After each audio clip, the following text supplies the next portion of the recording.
And this is garlic chive, which I'm thinking that today I want to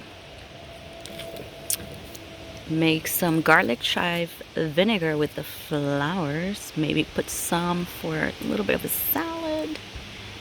But yeah, I used the garlic chive for a shrimp recipe.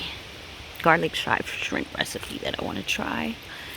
So I went inside and I washed whatever I harvested. Here I am cutting the purple flowers and also cutting the chives that I'm going to be using for my shrimp recipe. I already cooked the shrimp, and so now I'm sauteing the garlic chive and adding the shrimp.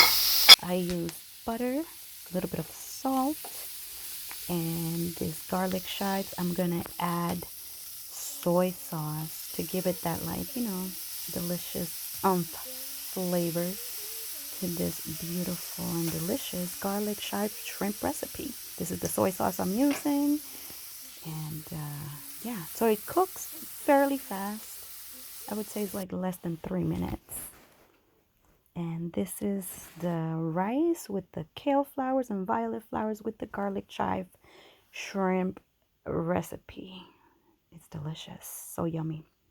I'm going to be creating a garlic chives vinegar. These are the flowers. I rinsed them. And what I'm going to be doing with these flowers is I'm going to put them inside the jar. And this jar, I'm going to fill the jar all the way to the top with this flowers from the garlic chives. And I'm stuffing it. And I'm going to pour pasteurized apple cider vinegar all the way to the top. I'm also going to be using wax paper because cider vinegar is corrosive, and I already have labeled my jar with garlic chives vinegar and today's date, and in 6 weeks my vinegar is going to be ready to use and super delicious, especially when you make like a nice salad dressing. It's going to taste phenomenal. Well, here it is, garlic chives. Thank you for watching.